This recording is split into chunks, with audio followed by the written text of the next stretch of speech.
नमस्कार शेतकरी बांधवांनो. शबरी कृषी प्रतिष्ठान संचलित कृषी विज्ञान केंद्र खेड, सोलापूर आणि शेगुर फाउंडेशन यांच्या संयुक्त विद्यमानं आज आपण हरभरा पिकातील द्रवरूप खतांचे व्यवस्थापन याविषयी मार्गदर्शन पाहणार आहोत. आणि याविषयी मार्गदर्शन करणार आहेत डॉक्टर लालासाहेब तांबडे, जे की प्रमुख व वरिष्ठ शास्त्रज्ञ कृषी विज्ञान केंद्र खेड, सोलापूर या ठिकाणून आपल्या समवेत जोडले गेले आहेत. मी यांचे या व्यासपीठावर प्रामुख्याने स्वागत करतो. आणि दर्शकांना एक सूचना आहे की आपण मीटिंगच्या उत्तरार्धात प्रश्नोत्तर सत्र घेणार आहोत. मीटिंगमध्ये सहभागी कुणाला प्रश्न असतील तर कृपया तुम्ही मीटिंगच्या उत्तरार्धात आपले प्रश्न विचारण्यासाठी तुम्ही स्वतःला अनम्यूट करून अथवा चॅटबॉक्समध्ये आपले प्रश्न विचारू शकता. त्याचबरोबर युट्यूब, फेसबुक आणि ट्विटर लाईव्ह जे शेतकरी बांधव आहेत ते आपले प्रश्न कमेंट बॉक्समध्ये विचारू शकतात. मी यापुढील कार्यक्रमाचे सूत्र डॉक्टर तांबडे सर यांच्याकडे देतोय. धन्यवाद. नमस्कार.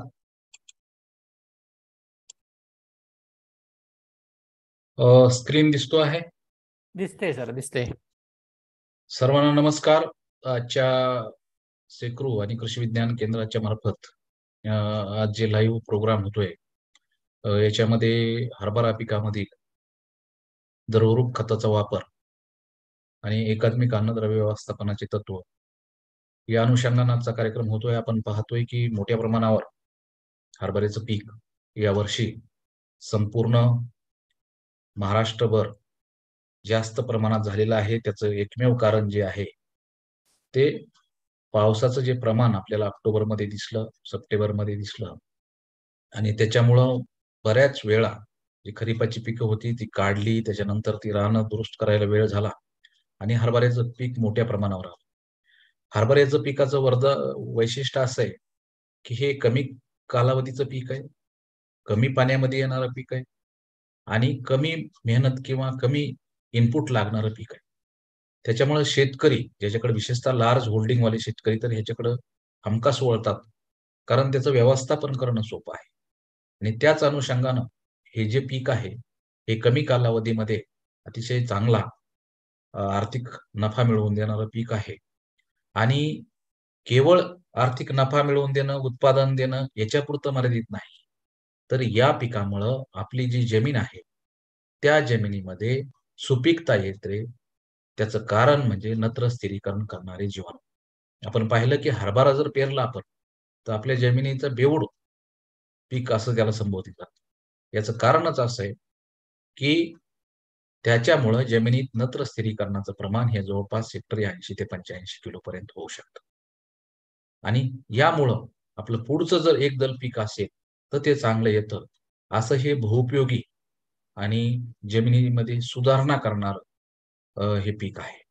तर याच्याविषयी जे काही अन्नद्रव्य व्यवस्थापनाच्या महत्वाच्या बाबी आहेत त्या आपण विशेषत्वानं पाहणार आहोत.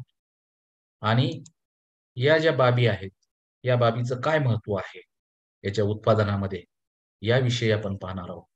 आपण जर सुरुवातीला पाहिलं तर महाराष्ट्रामध्ये प्रमुख हरभरा उत्पादक जे जिल्हे आहेत त्याच्यामध्ये आपल्याला नागपूरचा अंतर्भाव करावा लागेल. नगर आहे, बुलढाणा आहे, अमरावती आहे, औरंगाबाद आहे, उस्मानाबाद, बीड, सोलापूर पण ह्याच्यामध्ये चांगलं एरिया असणारं जिल्हा आहे.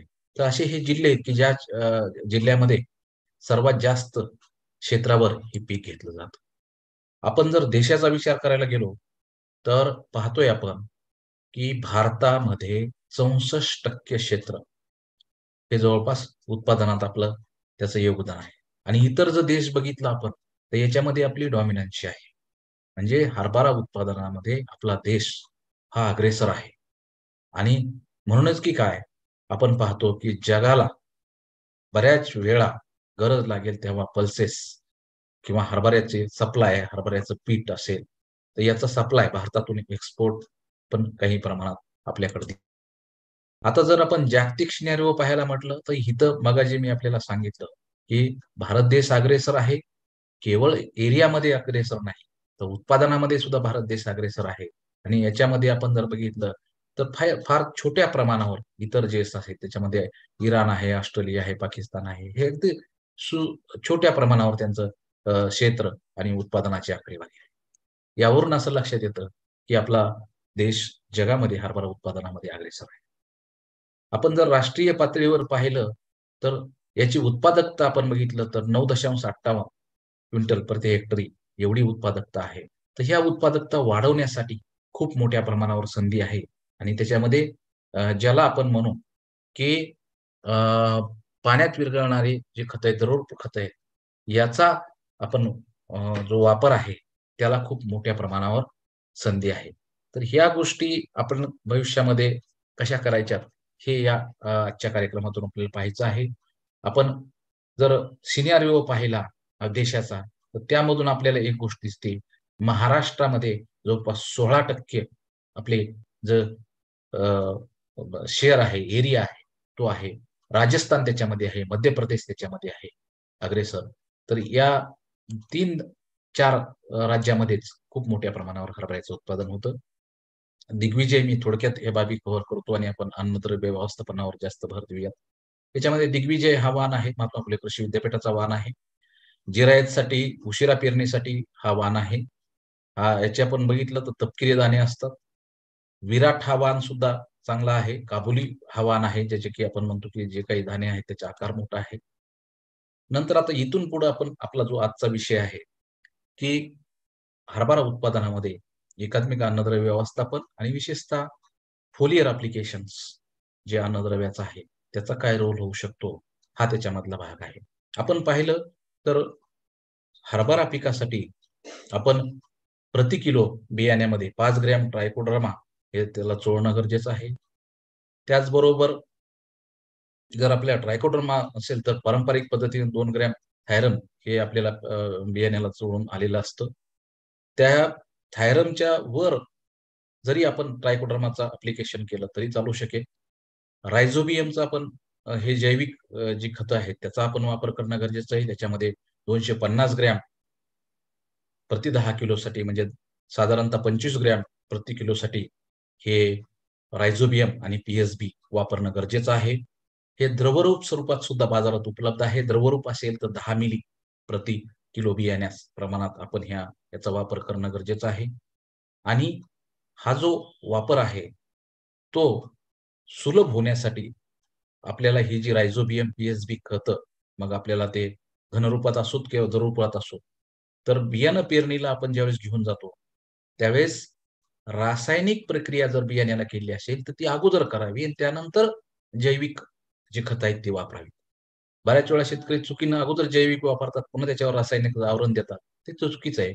तर पहिल्यांदा आपण जे रासायनिक बीज प्रक्रिया केली असेल, तर त्याच्यावर आपण जे जैविक बीज प्रक्रिया आहे ती करणं गरजेचं आहे.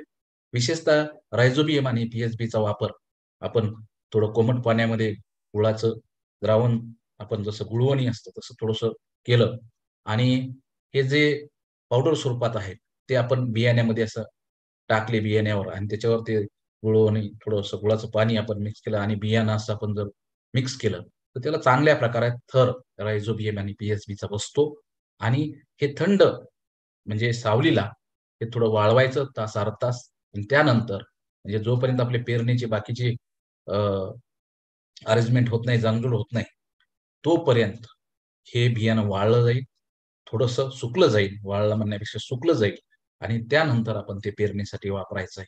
आणि हे जर आपण केलं, तर आपल्या उत्पादनामध्ये 16 ते 18% ही वाढ केवळ रायझोबियम आणि पी-एस-बीची जर प्रक्रिया केली, तर 16 ते 18% म्हणजे जर पोत्याच्या भाषेत सांगायचं झालं, तर हेक्टरी 1.5 पोतं ते 2 पोतपर्यंत आपली उत्पादकता ही वाढू शकते.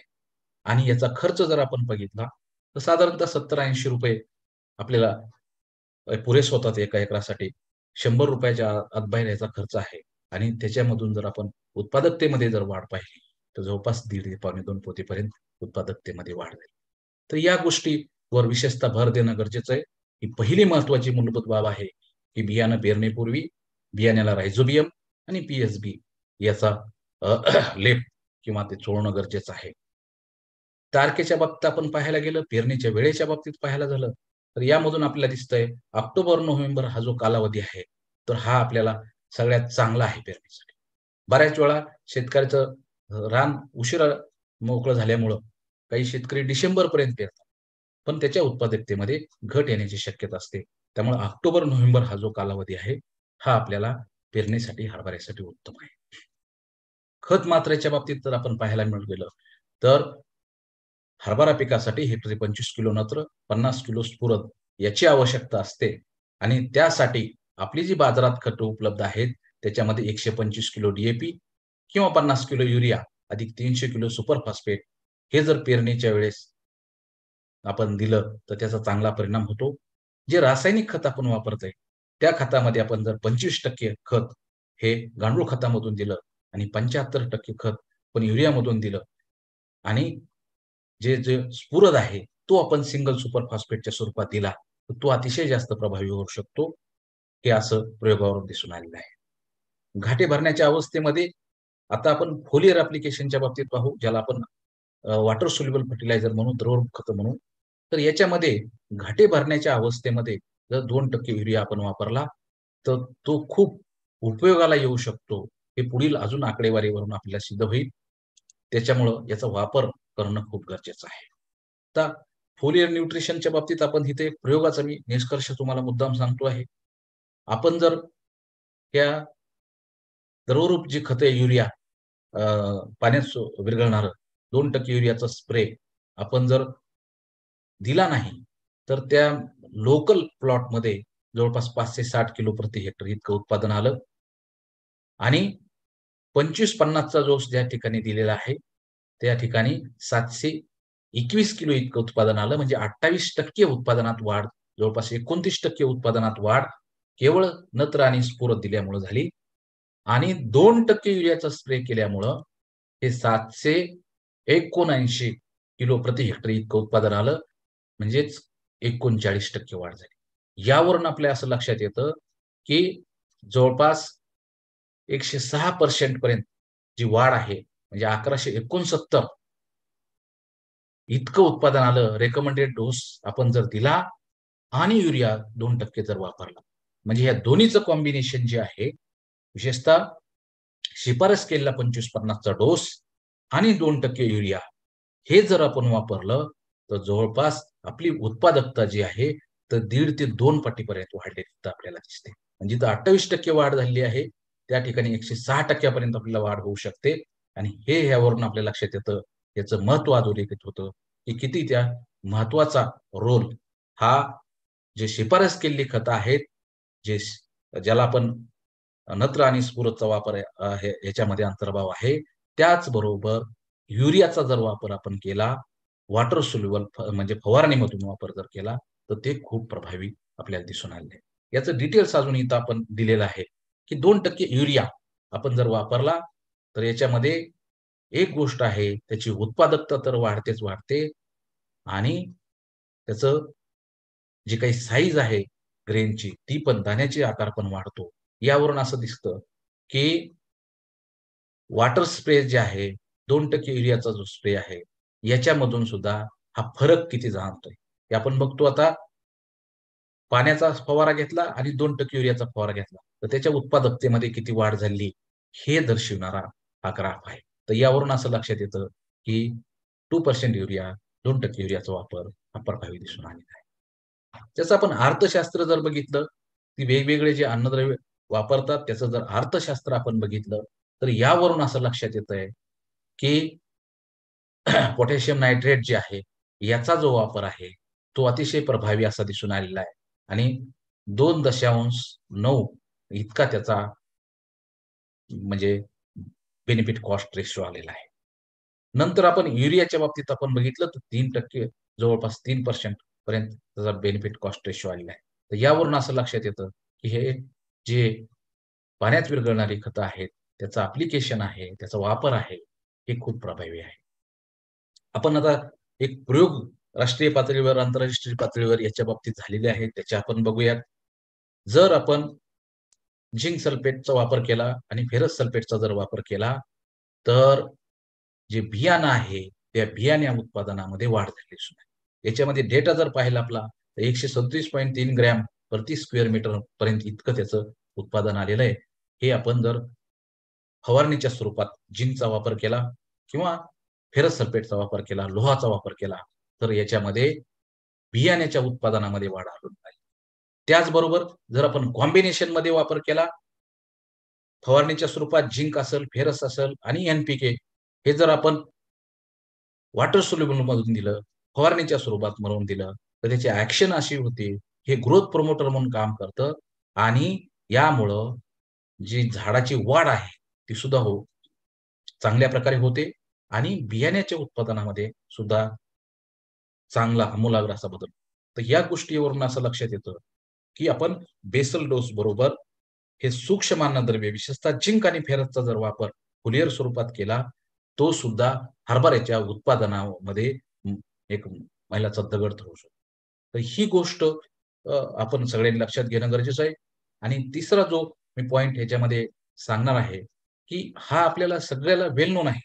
म्हणजे बरेच शेतकरी हे ऑलरेडी करतात, की पोटॅशियम नायट्रेट जरा 13,045 चा वापर आपण हरभऱ्यामध्ये साधारणतः 7 ते 10 ग्रॅम जर आपण त्याला प्रति लिटर पाण्यामध्ये मिक्स केलं आणि फवारणी केली आणि फुलाच्या अवस्थेमध्ये किंवा दाणे भरताना आपण जर त्याचा वापर केला, तर आपल्या उत्पादनामध्ये सुद्धा जवळपास 22% पर्यंतची वाढ आपल्याला दिसून आली. मग यावरून आपल्या लक्षात असं येईल, की फोलियर ॲप्लिकेशन हे किती महत्वाचं आहे.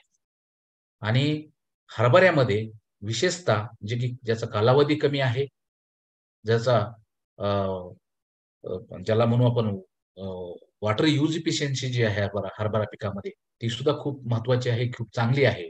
आणि यामधून आपल्या असं लक्षात येतं, की हरभऱ्यामध्ये हे फोलियर स्प्रे जे आहे, ते खूप महत्वाचे आहेत. त्याच्यामध्ये सूक्ष्म अन्नद्रव्य, झिंक आणि फेरस सारखे आपण करू शकतो. एन-पी-केचा वापर सुद्धा आपण फोलियर स्वरूपात करू शकतो. वॉटर सोल्युबल म्हणून करू शकतो. 1919 जरी आपण सुरुवातीला वापरलं, तरी त्याचा फायदा झालेला दिसून येतो.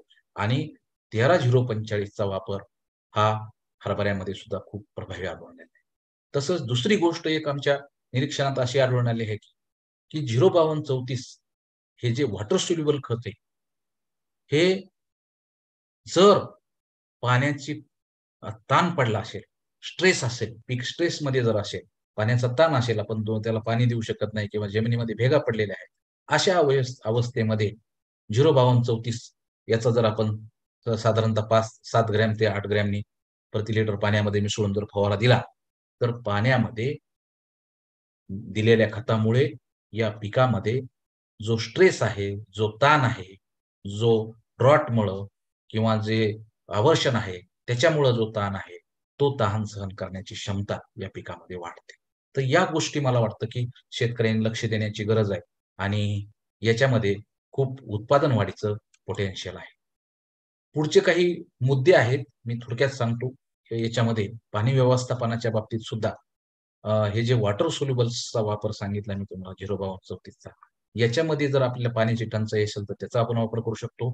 मात्र मध्यम जमिनीमध्ये आपण बघितलं 25 ते 30 दिवसांनी पहिलं पाणी द्यायला हवं.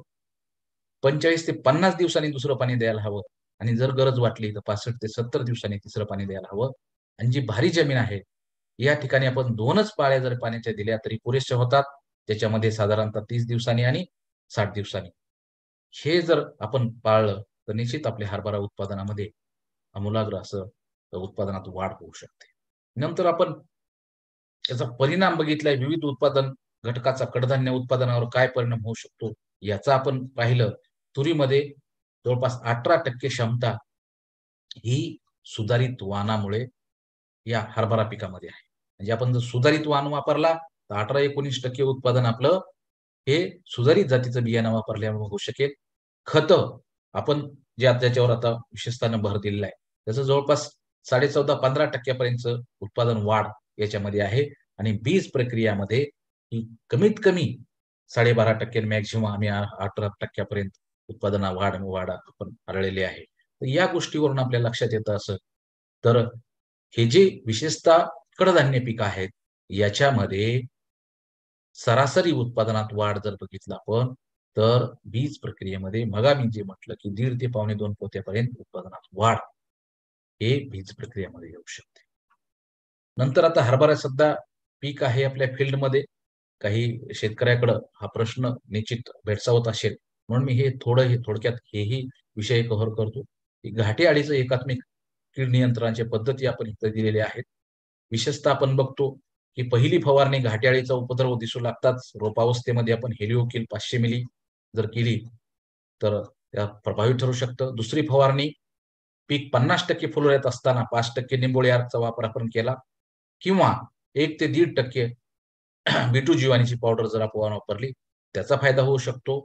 आणि तिसरी, घाटे भरताना त्याला आपण फेनोल रेटचा वापर आपण 500 मिली जर केला किंवा स्पार्क 1250 मिली किंवा क्लोरोपायरीफास 1250 मिली याचा जर आपण वापर केला तर आपल्याला जे काही अडचण आलेली ह्या विशेषतः घाटे अळीमुळे ती व्यवस्थापन होऊ शकतं. आणि घाटे अळीमुळे आपण जर पाहिलं तर सगळ्यात जास्त पिकाचं नुकसान होतं. 40% पर्यंत पिकाचं नुकसान होतं.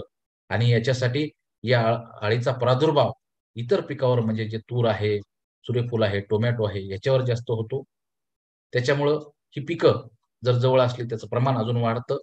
तसंच हे औषधाचं प्रमाण जे आहे पॉवर स्प्रेचा जर वापर केला आपण तर याचं प्रमाण अ, 2.5 पटीनं वाढवायचं आहे. दुसरी गोष्ट आपण हे फवारणी करताना विशेषतः स्टिकरचा आपण वापर करायचा आहे कारण त्याची पानं लहान असतात. ते औषध तिथं प्रॉपर चिकटलं जाणार नाही.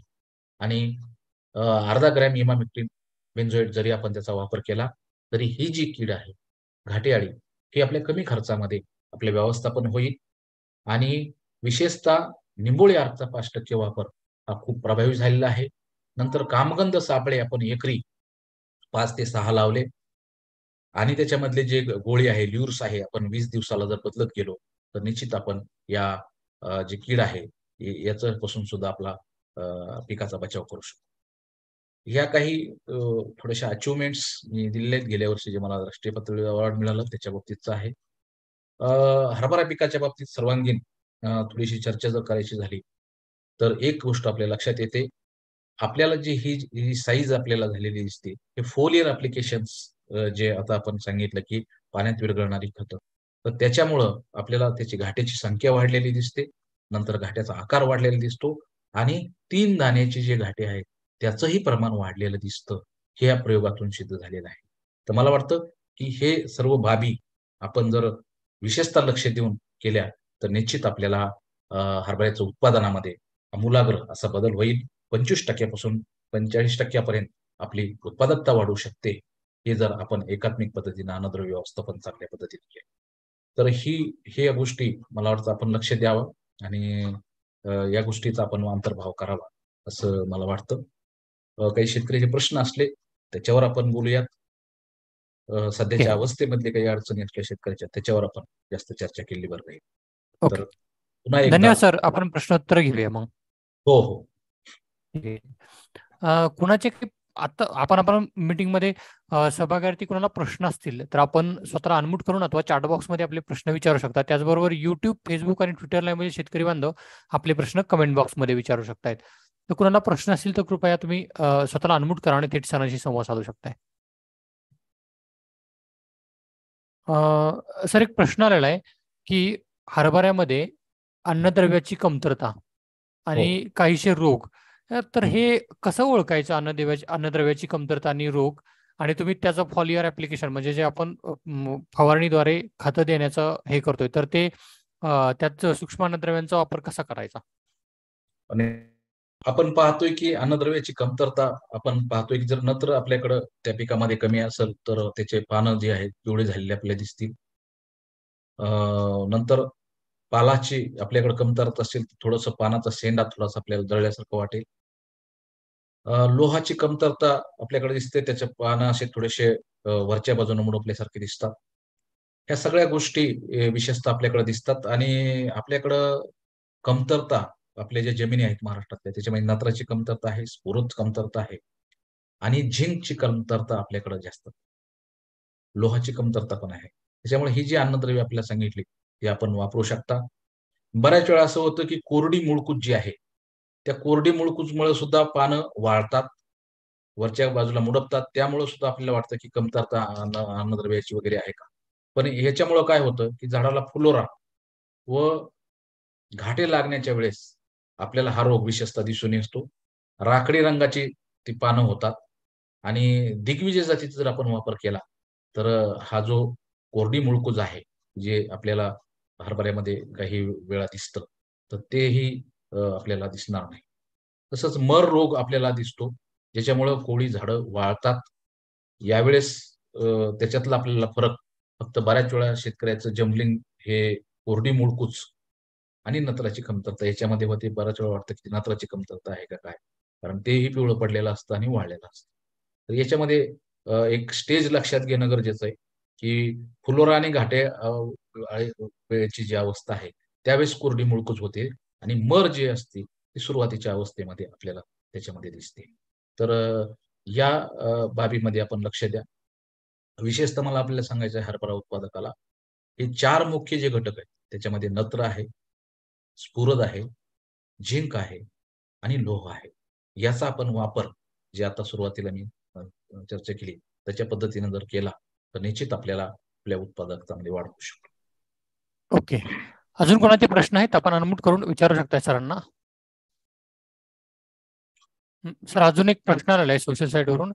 प्रश्न असा आहे की हरभऱ्यामध्ये पाण्याचं व्यवस्थापन करताना तुम्ही सांगितलं की जे अंतर सांगितलं, काही वेळेस आहे ना म्हणजे आपण हरभऱ्याला पाणी व्यवस्थित न दिल्यास त्याला घाटे येण्याचं जे हे आहे ते म्हणजे त्याला हरभरा उंबळणं असं आपण म्हणतो.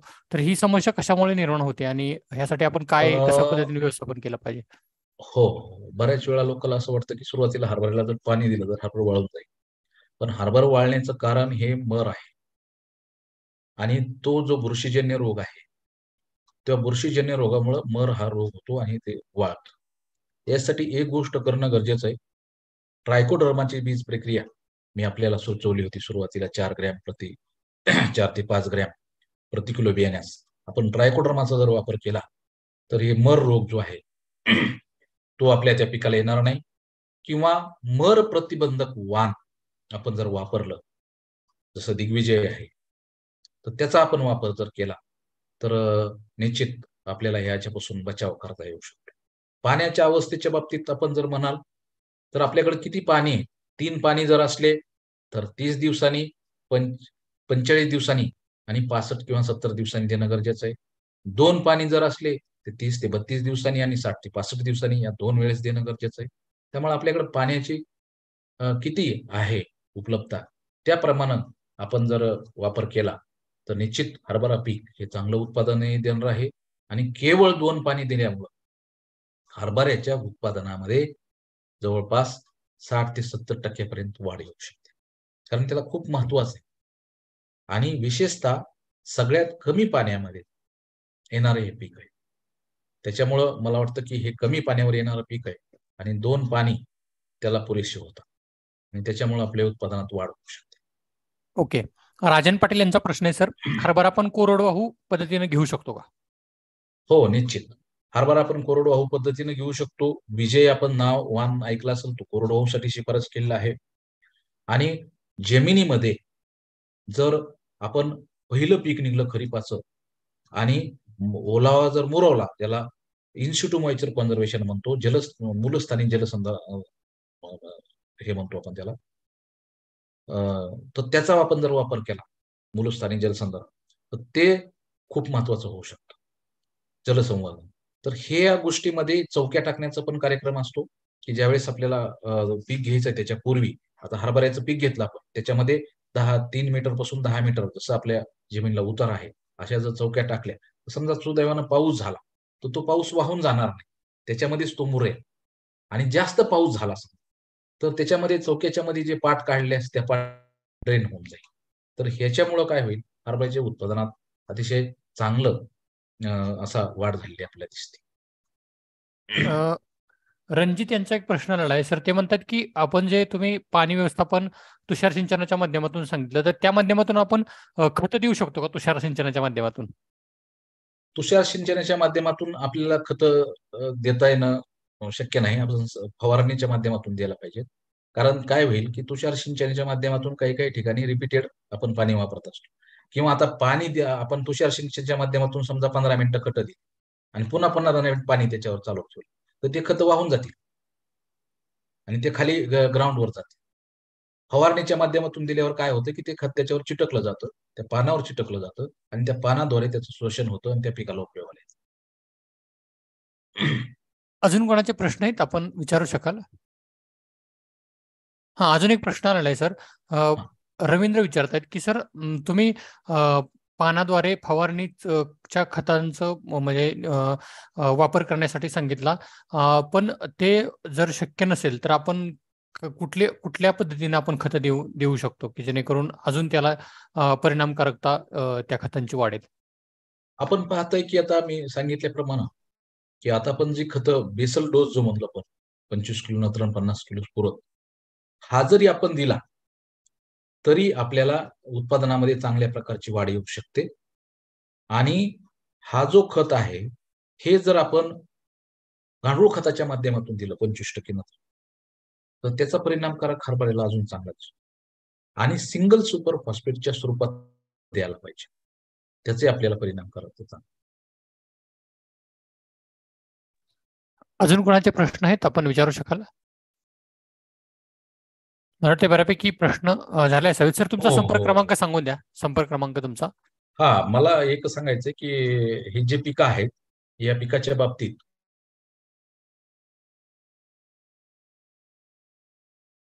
YouTubeवर आपण गेलात तर तांबडेच फार्म ॲडवाइस नावाचं YouTube चॅनल आहे. त्याच्यावर तुम्हाला अनेक पिकाचं लागवड तंत्रज्ञान उपलब्ध होईल. आणि काही कुणाला अडचण असेल तर माझा संपर्क क्रमांक जो आहे 8411 89 42 95. तर याच्यावर आपण जर संपर्क केला तर निश्चित आपल्याला मार्गदर्शन मिळेल. सर अजून एक प्रश्न आलाय, थांबा. प्रश्न असा आहे की आबासाव चव्हाण विचारतायत, ट्रायकोडर्मा बीज प्रक्रिया करून सुद्धा मर झाली, मला वाटले पाण्यामुळे झाली, असं त्यांचं मत आहे. बऱ्याच वेळा काय होतं की आपल्या जमिनीमध्ये बुरशी वाढणारी पिकं जी असतात. आता ही मर जी आहे हे फ्युजेरियम बुरशीमुळे होते. आणि बुरशीचं प्रमाण जास्त असलं, दलदल जास्त असते, अगोदर तेच पीक घेतलेलं असलं, तर त्याच्यामुळं काय होईल, की जरी तुम्ही बीज प्रक्रिया केली, जर त्यांची हानिकारक बुरशीचे प्रमाण मोठ्या प्रमाणावर असेल, तर ते जास्त होईल. तर त्यासाठी आपण काय करायचं, मग ट्रायकोडर्मा जी आहे, ही ट्रायकोडर्मा त्याचं प्रमाण, हे जमिनीमधून ट्रायकोडर्माचं प्रमाण द्यायचं. आता आपण ट्रायकोडर्मा बीज प्रक्रिया म्हणलं, तर जमिनीमधून सुद्धा आपण ट्रायकोडर्माचं प्रमाण दिलं, तर ते उपयुक्त बुरशी संख्या वाढेल आणि हानिकारक बुरशीवरती आपली उपजीविका करेल आणि हे रोग येणार नाही. ओके. अजून एक प्रश्न आलाय सर, आपण ज्यावेळेस ही अन्नद्रव्यांची कमतरता पाहतो, तर असं काही अन्नद्रव्यांची कमतरता पाहण्यासाठी आपण काही टेस्ट वगैरे करणं आवश्यक आहे का? ते आपण म्हणजे उघड्या डोळ्यानंच बघून ते ठरवू शकतो? चांगला प्रश्न आहे. आता प्रथमतः प्रशांत शिंदे यांचं मी धन्यवाद व्यक्त करतो. त्यांनी छान माहिती मिळण्याचा फीडबॅक दिला. त्यांचं धन्यवाद. आता आपण जो प्रश्न विचारला, की जे वेगवेगळ्या अन्नद्रव्याची कमतरता असते. आपण जर माती परीक्षण केलं, तर माती परीक्षण केल्यानंतर आपल्या लक्षात येतं, की नत्राची कमतरता आपल्या जमिनीमध्ये विशेषतः ज्या जमिनी हलक्या असतील, भारी असतील, नत्राची कमतरता असतेच असते. स्फुरद सुद्धा कमतरता असतो. जर भारी जमीन असेल, तर पालाची कमतरता तिथं कमी असते. आणि बाय अँड लार्ज आपण दिसलं, की 2 शिरामधील पानाचा एरिया जर पिवळा झालेला असेल, तर आपण समजू नत्राची कमतरता. पण हरभऱ्याची पानच मुळात छोटी असतात. त्याच्यामुळे बऱ्याच वेळा शेतकऱ्याला ते जंबलिंग होऊन जातं. ती कोरडी मुळकूज आहे का नत्राची कमतरता. तर जमिनीचं परीक्षण केलं, मातीचं परीक्षण केलं, तर यामधून आपल्या लक्षात येईल, की कोणत्या अन्नद्रव्याची कमतरता आहे. आणि मी सांगितल्याप्रमाणे ढोबळ मानाने नत्राची कमतरता आपल्याकडे आहे, स्फुरदची कमतरता आहे, झिंक आपल्याकडे खूप मोठ्या प्रमाणात कमतरता आहे आणि फेरसची कमतरता पण काही भागात दिसते. तर ह्याचा आपल्याला वापर करणं हे अनिवार्य आहे. ओके. अजून कोणाचे प्रश्न आहेत आपण विचारू शकाल? मला वाटते बऱ्यापैकी प्रश्न झाले असावेत. अजून कोणाचे प्रश्न आहेत का? आपण चॅट बॉक्समध्ये काही प्रश्न आले तर घेऊया, 1 मिनिट. ओके. आणि तुम्ही ह्याच्या संदर्भात लीप टेस्ट म्हणजे जे पानाचे जे हे आहेत, तर त्यात काय आपण घेऊ शकतो का पानाच्या संदर्भात काही टेस्ट वगैरे? पिट्युअल टेस्टिंग त्याला म्हणतात. हं, हं. पर्णदेठ परीक्षा. पण तशी फार गरज लागणार नाही हरभऱ्यामध्ये. हरभऱ्यामध्ये आपल्याला स्ट्रेट वे कळू शकतं आणि ह्या पिकाला नत्राची कमी गरज असते. हे जे पीक आहे हरभरा किंवा जे शेंगा येणारं पीक आहे, हरभरा असो, तूर असो किंवा कुठलंही शेंगा येणारं पीक असो, त्याच्यामध्ये नत्राची जी गरज असते ती फार कमी असते. आणि त्याचं कारण असं असेल, की त्याच्या मुळावर ज्या गाठी असतात, त्या गाठीमध्ये नत्र स्थिरीकरणाची क्षमता असते. आणि म्हणून नत्राची गरज या पिकाला कमी असते. स्फुरदची गरज या पिकाला असते. आणि पालाश जर काळ्या जमिनीत घेतलं तर पालाश ऑलरेडी जमिनीत असतो म्हणून आपण पालाश शिफारस करत नाही. तर त्यामुळे मला वाटतं, की या पिकाची गरजच कमी आहे. त्यामुळे त्याचं पिट्युअल टेस्ट वगैरे अशा थोड्याशा हायटेक बाबीकडे जायची काही आवश्यकता लागते. ओके. अजून एक प्रश्न आलेला आहे. प्रश्न असा आहे की आपण ह्यात जैविक उत्पादनांचा काय वापर करू शकतो का? म्हणजे जे फोलियर ऍप्लिकेशन तुम्ही सांगितलं पानांच्या माध्यमातून आपण फवारू शकतो, तर ह्यात तुम्ही काही सांगू शकाल का? म्हणजे काय सल्ला देऊ निश्चित शकाल का? निश्चित करू शकतो. मी मग आपल्याला एक बोलत असताना सांगितलं की नत्राचा 25% डोस जर आपण गांडूळ खतातून दिला तर निश्चित त्याला फायदा होऊ शकतो. जैविकच्या बाबतीत आपल्याला मी सांगेल की आपण जर 1% गोमूत्राचा जर वापर केला, काऊ युरिन आपण त्याला म्हणतो, त्याचा 1%चा वापर केला, 1 ते 1.5% मॅक्झिमम. ते 2% पुढे जर गेलं तर पीक करपल.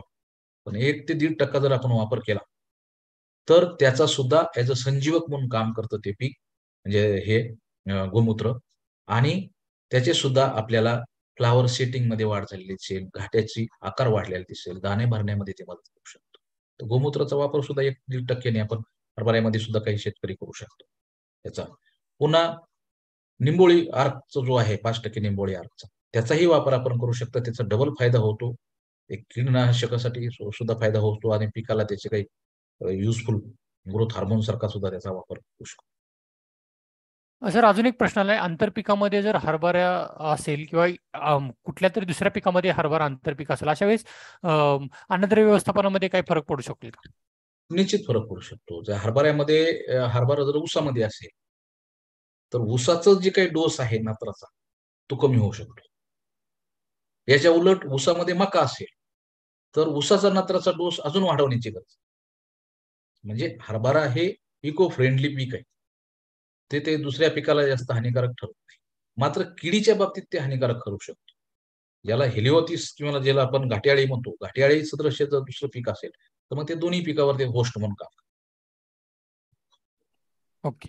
अजून एक प्रश्न आलाय. अविनाश बिरादार विचारतायत, हरभरा फुलोऱ्यात येत आहे तर कोणती फवारणी करावी, असा त्यांचा प्रश्न आहे. आता मी आपल्याला सांगितलं की फुलोराईजर हरभऱ्याचं 13-0-45चा वापर करा 10 ग्रॅम प्रति लिटर पाणी प्रमाणात. युरिया असेल तर युरिया 2% वापर करा. त्याचा तुम्हाला जास्त फायदा मिळेल. आणि किडी काही दिसत असल्या, काही छोट्या अळ्या दिसत असल्या, तर 5% निंबोळी अर्कचा वापर करा. आणि त्याच्यावरही कंट्रोल नाही झाला, तर इमामॅक्टिन बेन्झोएटचा वापर करा. तर विशेषतः न्यूट्रिशनच्या बाबतीत 2% युरिया किंवा 13-0-45 साधारणतः 10 ग्रॅम प्रति लिटर पाण्यामध्ये जर आपण वापर केला, तर त्याचा निश्चित आपल्याला हरभऱ्याच्या फुलोऱ्याच्या अवस्थेत आणि घाटे भरण्याच्या अवस्थेत करा. निश्चित त्याचा उपयोग होईल. ओके. आबासू चव्हाण यांचा प्रश्न मगाशी होता की मर रोगाच्या संदर्भात, तर त्यांचा म्हणून त्यांना जोडून प्रश्न आला की सोयाबीन वेस्ट गाडले होते त्यावेळी ट्रायको सगळ्या वेस्टवर सुद्धा वापरले तरी वरील अडचण आली, म्हणजे हरभरा होय. मर झाला, तर त्याच्या संदर्भात त्यांचा प्रश्न होता. नाही, मरीच्या बाबतीत मी आपल्याला सांगितलं की जे थोडंसं दलदलीचं क्षेत्र असेल, जिथं पाणथळ म्हणजे पाण्याचा निचरा होणारी जमीन नसेल, अशा ठिकाणी मरीचं प्रमाण जास्त असतं. म्हणून आपण काय करायला पाहिजे, थोडं पिकाची फेरपालट पण करणं गरजेचं आहे. ज्या पिकाला मर येते जास्त, आता तुरीला मर येते, हरभऱ्याला मर येते, भाजीपाल्यामध्ये अनेक भाजीपाल्यामध्ये मर आपल्याला दिसते. तर ते पिकाची फेरपालट करणं गरजेचं आहे. आणि हे जे पीक आहे, ते पाण्याचा चांगला निचरा होणाऱ्या जमिनीत आपण लावणं गरजेचं आहे. ओके. अजून कोणाचे प्रश्न आहेत मीटिंगमध्ये सहभागी, आपण अनम्यूट करून विचारू शकाल. प्रशांत शिंदे यांचा प्रश्न आहे. प्रशांत शिंदे आपण विचारू शकताय, अनम्यूट करा आणि प्रश्न विचारू शकताय तुम्ही. प्रशांतजी, तुम्हाला आवाज येतोय? त्यांचा सीट वॉर्म साठी काय? सर नमस्कार. बोला. कटवर्म साठी काय वापरलं गेलं पाहिजे हरभरा पिकामध्ये? त्याचं प्रमाण जर जनरली आपल्याला दिसणार नाही, फार जर आपण त्याचं प्रमाण दिसलं तर क्लोरोचं आपण ड्रेंचिंग करू शकतो.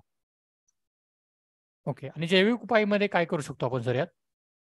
त्याच्यामध्ये जैविक उपायामध्ये तुम्ही नॅमोरिया रेली म्हणून आहे औषध, ते वापरू शकता. त्याचा वापर आपण करू शकतो. ओके. अजून कोणाचे प्रश्न आहेत आपण विचारू शकाल? अजून एक प्रश्न आलाय सर, जरा थोडा वेगळा प्रश्न आहे, विषयाला सोडून. युवराज केसर यांचा आहे, संत्र्याच्या नवीन रोपे पिवळी झाली आहे, त्याला काय उपाय आहे सांगा, असं ते म्हणतायत. नवीन रोपं जर संत्र्याची पिवळी झाली असतील तर एक तर तुम्ही त्याला 2% युरियाचा फवारा देऊन बघा, किंवा खाली पाणी साठलेलं स्टॅग्नेशन ऑफ वॉटर असं आहे का ते कंडिशन पहा. आणि युरियाचा तुम्ही जर फवारा दिला 2% किंवा 19-19 आपण जर 10 ग्रॅम प्रति लिटर पाण्यामधून फवारणी केला तर ते तुम्हाला चांगलं राहील. ओके. अजून कोणाचे प्रश्न आहेत आपण विचारू शकाल? कुठल्याही पिकाचे विचारू शकता तुम्ही, कोणताही प्रश्न ओके. कुठल्याही पिकाचा विचारू शकता. सर यामध्ये ईपीएम टेक्नॉलॉजी काही काम करू शकते का? कशामध्ये? कटवर्मला ईपीएम टेक्नॉलॉजी काही काम करू शकते का? कटवर्म करू शकते ना. आता कसं आहे की कटवर्मचं एकतर अटॅक कमी आहे, फार मोठ्या प्रमाणावर त्याच्यामध्ये अटॅक नाही, तर आपण जैविक पद्धतीनं पण त्याचं व्यवस्थापन करू शकता. सर याला मी जर का डीएपी देण्याच्या ऐवजी किंवा हे जे बॅक्टेरिया येतात ते बॅक्टेरियामध्ये लिक्विड किंवा ग्रॅन्युअल्स फॉर्म मध्ये युज केलं तर चालेल का? हो, चालू शकतं ना. तुम्ही जैविक स्वरूपाचं तुम्ही स्लरी सुद्धा वापरू शकता, जर तुमच्याकडे फिल्टर असेल आणि तुम्ही ड्रिप मध्ये जर स्लरी दिली हरभऱ्याला आणि फिल्टर चांगला असेल तुमच्याकडे समजा, तर तुम्ही ते स्लरी मधून सुद्धा हे जे प्रॉब्लेम आहे विल्डचे वगैरे त्याच्यामुळे ट्रायको सोडू शकता. Thank you sir. अजून थँक्यू. धन्यवाद. धन्यवाद. अजून कोणाचे या प्रश्न आहेत? आपण हरभऱ्यासारख्या मायनॉर म्हणजे हरभऱ्यासारख्या कमी टेक्नॉलॉजीच्या पिकावर पण शेतकऱ्याचा उत्साह फार चांगला आहे, उत्साहवर्धक आहे आणि ओके. खूप चांगलं शेतकरी, अभ्यासू शेतकरी आहेत. आणि मला एक सांगायला आनंद वाटेल की युवक विशेषतः शेतीमध्ये खूप मोठ्या प्रमाणावर आहेत आणि ते सध्या ह्या सोशल माध्यमाचा खूप मोठ्या प्रमाणावर वापर करतायत. आणि म्हणूनच मी आपल्याला माझ्या युट्यूब चॅनलचा मला सांगितलं की त्याच्यावर तुम्हाला इतर पिकाच्याही बाबतीत खूप मोठ्या प्रमाणावर लाखो शेतकरी ते पाहतायत आणि वापरतायत. ओके. धन्यवाद सर. अजून कोणाचे प्रश्न आहेत? मला वाटते बऱ्यापैकी आता प्रश्न झाले असावेत. आपण तुमचा संपर्क क्रमांक पुन्हा एकदा मी शेअर करतो. तुमचा संपर्क क्रमांक, सरांचा संपर्क क्रमांक आहे 8411894295. मी पुन्हा एकदा सांगतो 8411894295. सरांना तुम्ही कधी संपर्क करू शकाल. सर समजा जर कामात असेल तर तुम्ही व्हॉट्सअपच्या माध्यमातून तुमच्या शंकेचं निरसन करून घेऊ शकाल. तुम्ही काही तुमच्या पिकांच्या संदर्भात फोटो पाठवून सर त्या शंकेचं निरसन करू शकतील. मी आज या कार्यक्रमात सरांनी हरभऱ्यावरती आपण जे द्रवरूप खतांचा वापर करून त्याचं कसं अन्नद्रव्य व्यवस्थापन करावं याबद्दल खूप विस्तृतपणे मार्गदर्शन केलं. त्याबद्दल मी त्यांचं विशेष आभार मानतो. त्याचबरोबर आजचा कार्यक्रम शबरी कृषी प्रतिष्ठान संचलित कृषी विज्ञान केंद्र खेड सोलापूर आणि शेखर फाउंडेशन यांच्या संयुक्त विद्यमाने आयोजित करण्यात आला होता. मी या दोन्ही संस्थांमार्फत उपस्थित सर्व शेतकरी बांधवांचं या ठिकाणी विशेष आभार मानतो. आणि मी शेकरू फाउंडेशनमुळे आम्हाला जी शेतकऱ्याशी हितगुज साधण्याची संधी मिळाली त्याबद्दल शेकरूचा विशेष आभारी आहे. धन्यवाद. धन्यवाद. सर्वांचे मी या ठिकाणी पुनश्च आभार मानून या ठिकाणी कार्यक्रम संपला असं जाहीर करतो. धन्यवाद. धन्यवाद.